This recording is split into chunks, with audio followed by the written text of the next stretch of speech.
Salut, c'est Vince, j'espère que tu vas bien. Aujourd'hui, on va se faire un tuto assez intéressant, important pour Logic, mais aussi pour n'importe quel DAW que tu vas utiliser. On va voir un peu la différence entre les bus, les track stacks, les groupes, les VCA et les VCA. Lamusicien.fr, oulala, c'est sexy. Alors, l'idée, c'est de bien comprendre finalement comment on va router l'audio, puisque c'est de ça dont il s'agit. Je te parle souvent des traitements parallèles, d'utiliser des pistes auxiliaires, tout ça. Mais on va essayer de voir un petit peu plus en détail, ok? Donc là, j'ai une piste de batterie. Voilà. Ni plus ni moins. Et du coup, on va dire qu'on a envie d'avoir un contrôle supplémentaire sur toutes ces pistes. Et donc, on va pouvoir choisir d'envoyer la sortie de ces pistes, non pas dans la sortie stéréo, mais déjà on pourrait l'envoyer dans une sortie éventuellement physique de notre carte son, pour par exemple l'envoyer sur d'autres enceintes, pourquoi pas. Ou alors plutôt de créer un bus. Donc là tu vois que j'avais créé d'autres bus, mais c'était en faisant mes bidouilles. Donc on va créer un bus, et du coup en fait, lui automatiquement, il nous crée en plus une piste auxiliaire. Mais le bus, si tu veux, c'est comme si c'était un câble qu'on créait et qui attendait d'être branché où on veut, en l'occurrence sur une piste auxiliaire par exemple. D'accord? Mais je pourrais très bien, si j'ai envie, créer une piste audio ici. Ok, on pourrait dire, on va l'appeler batterie. Voilà. Et puis ma piste audio, alors où est-elle? Elle est ici. Ok, en entrée, je pourrais mettre que c'est, plutôt que de mettre les entrées de ma carte son par exemple, je pourrais dire que c'est le bus 10 en l'occurrence. Et du coup, si j'ai envie d'enregistrer la somme de ma batterie, j'ai plus qu'à presser REC.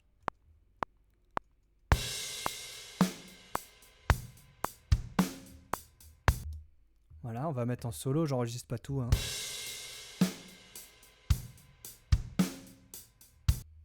Voilà, tu vois bien qu'on a conservé toute, toute la batterie. On va juste couper l'entrée pour être sûr.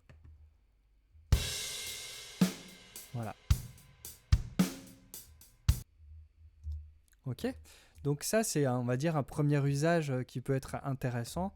Si tu as envie, c'est un truc qui se fait assez naturellement, je trouve, notamment dans Ableton Live.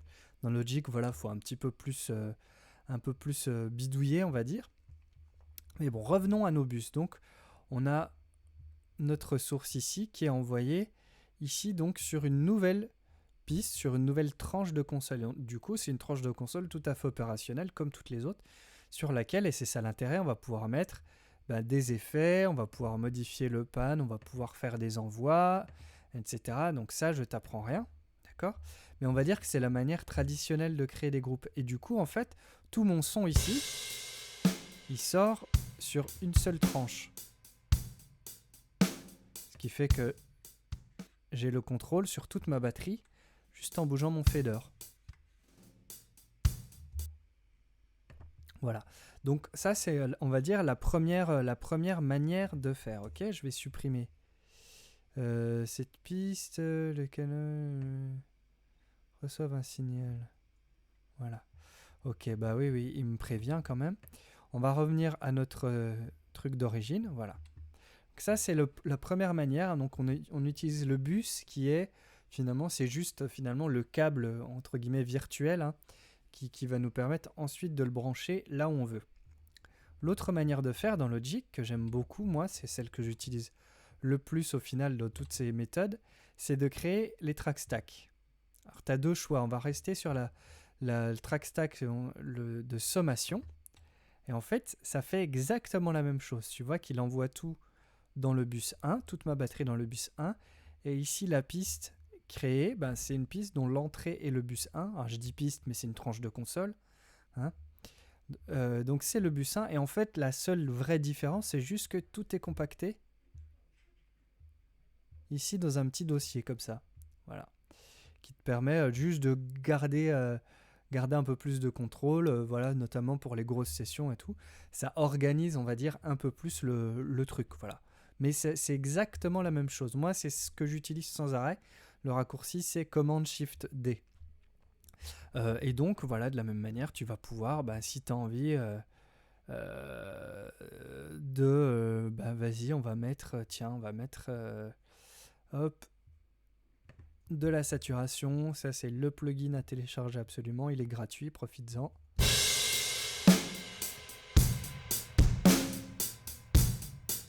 Voilà, et du coup, j'ai toujours le contrôle hein, sur mon volume. Voilà, on va se mettre en pré-fader pour que tu comprennes bien. Je crois que c'est ça, voilà. Mesure avant l'utilisation de curseur. Ouais, pré-fader, c'est quand même plus rapide.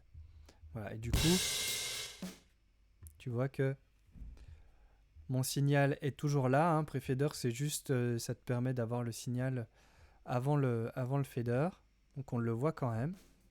Il est toujours là et du coup, j'ai toujours bien le contrôle sur ma batterie. Ok, donc ça, c'est le track stack. Maintenant, il y a encore d'autres manières. Peut-être que tu es tombé dessus par hasard ou peut-être que tu as vu passer ça, j'en sais rien, sur une vidéo ou dans le manuel. On ne sait jamais, si jamais tu as lu un bout du manuel. Mais il y a un truc qu'on appelle les VCA, les VCA. Alors, je vais annuler mon track stack ici. Voilà. Ok. Hop. On va ressortir ici. Et tu vois, par exemple, là, je suis toujours sur le bus 10, du coup, parce que j'ai fait un retour en arrière. Et si je mets play, bah, on n'entend pas de son, parce que le son ne sort pas. Pour qu'il sorte, il faudra le mettre sur la sortie stéréo. Ou sur un autre bus, voilà. Ok, donc les fameux VCA. Alors VCA, ça veut dire Voltage Control Amplifier.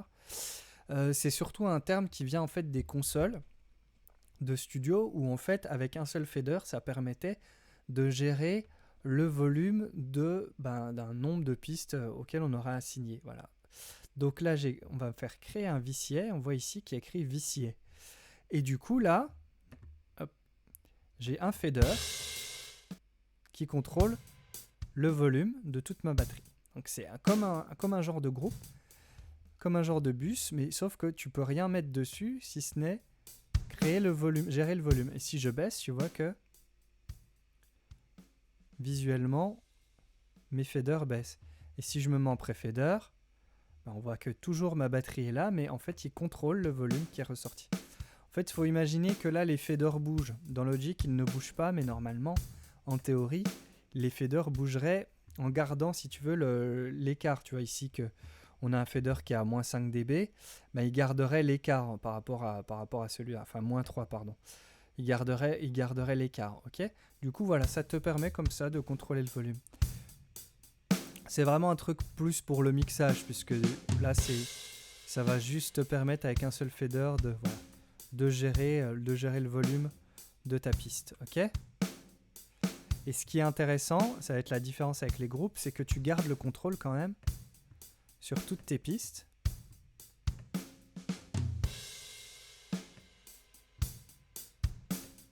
Ok, mais que tu peux baisser globalement. Et tu vois que j'ai mis très fort le hi-hat. Et donc c'est le hi-hat qu'on entend bien. Et si je baisse quasiment complètement, un des éléments qu'on entend le plus, ça reste le hi-hat. Donc il conserve l'écart relatif entre les différentes pistes. Ok ? Voilà, c'est pas plus compliqué que ça. Et ça vient se chercher ici. Et moi personnellement je l'utilise pas, hein, pour être tout à fait honnête. Même si parfois je me dis que je devrais un peu plus l'utiliser parce que ça évite de trop s'éparpiller. Ça te laisse juste un fader pour le volume. Et le reste, si tu veux, ne bouge pas, donc c'est quand même assez pratique. Si par exemple tu as fait plein d'automations, plein de machins, que tu es assez content de ton équilibre, mais que globalement tu n'as plus envie de toucher à rien du tout si ce n'est le volume, ben voilà, on va pouvoir comme ça le contrôler. Et je voulais tester un truc, voir si justement... Donc ici j'ai bien ma piste qui ressort, hein.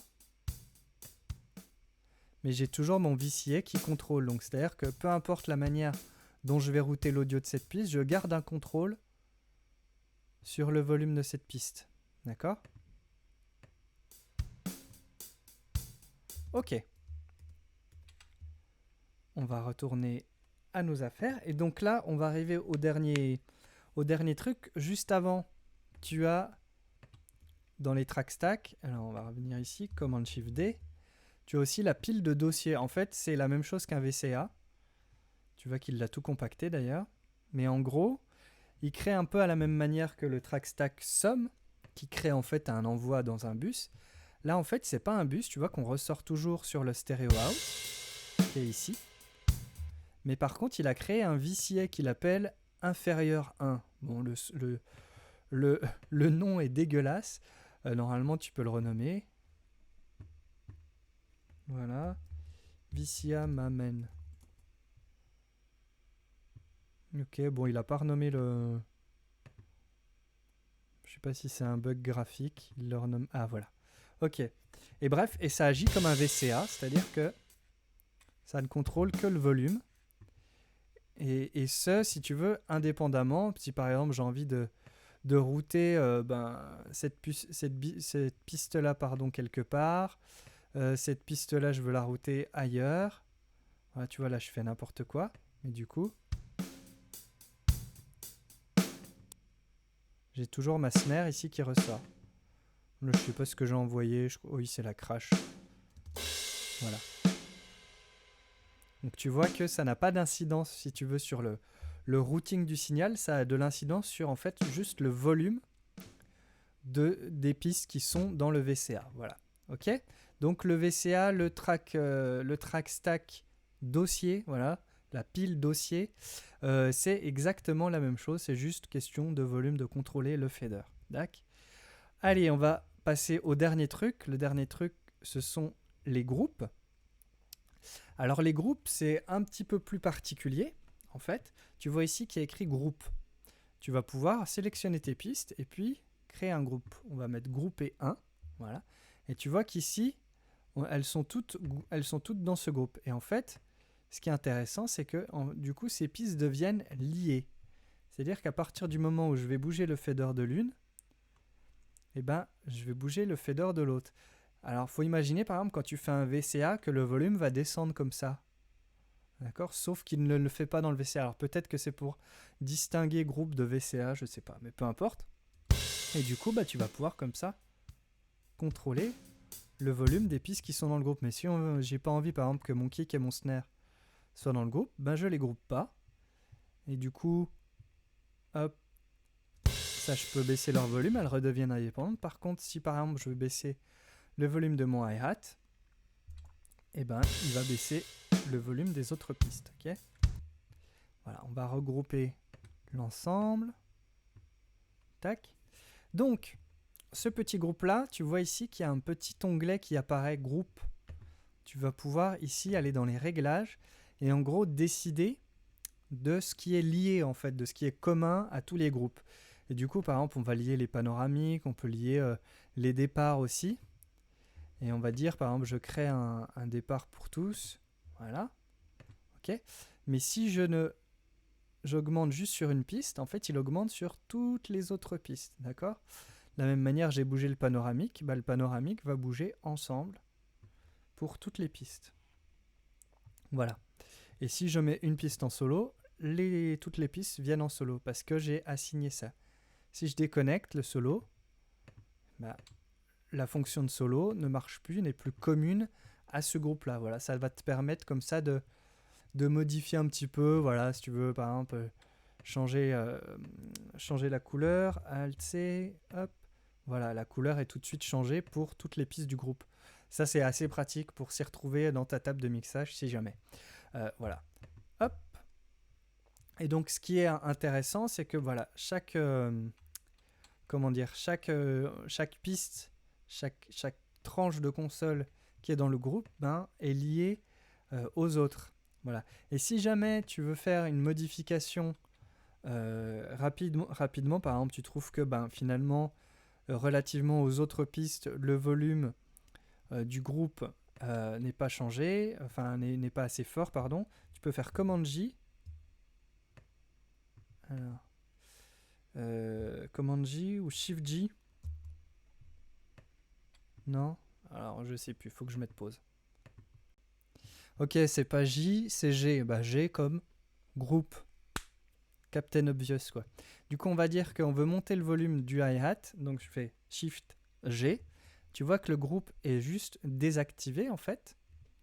Je vais pouvoir m'occuper de ma piste. Tu vois, je peux m'occuper de mes pistes. Alors, si j'en sélectionne plusieurs, forcément, elles vont bouger ensemble. Pardon, c'est un peu trompeur. Voilà, je suis content de mes volumes, de mes machins. J'ai modifié, ok, tac, tac. Et je refais Shift G et le groupe est réactivé. Tu vois qu'ici, on a un petit bouton groupe actif. Voilà. Du coup, ça te permet comme ça, une fois qu'il est de nouveau actif. Voilà.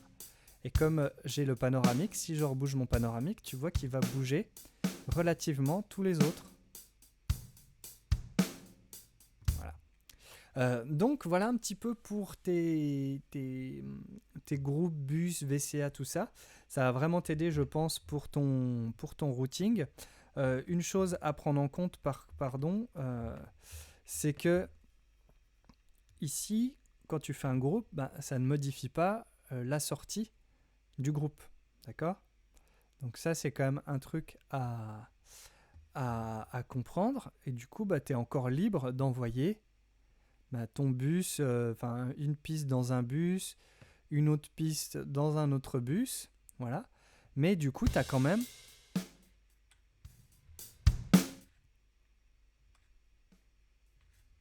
toujours, si tu veux, le contrôle sur ces différentes tranches de console. Mais le signal en lui-même, tu peux encore l'envoyer sur différentes pistes auxiliaires, différentes tranches de console auxiliaire. Voilà, alors pour être tout à fait honnête, ces trucs-là, moi j'utilise, les groupes, des fois je les utilise, mais sinon, moi j'utilise le track stack. Voilà, pour moi c'est le truc, le track stack somme. Hein.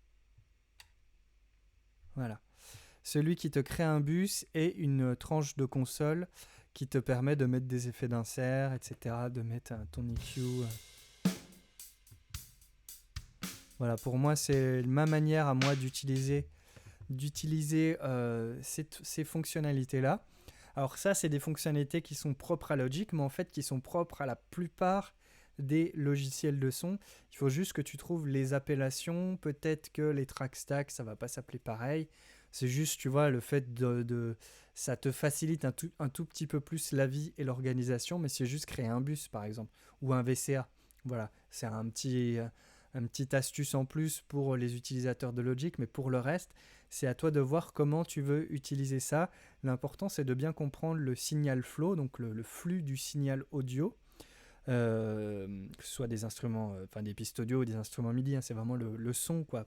Où est-ce qu'on l'envoie, sur quelle voie de garage on veut le mettre, comment on le récupère, comment on le divise, c'est super important pour avoir un vrai contrôle sur le son et donc un vrai contrôle sur ses musiques et ses productions.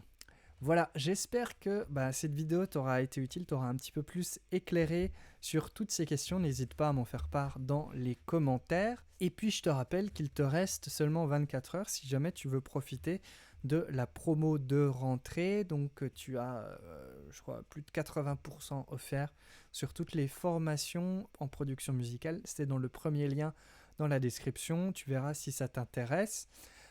Et pour le reste, je te dis à une prochaine. Fais plein de musique. Ciao.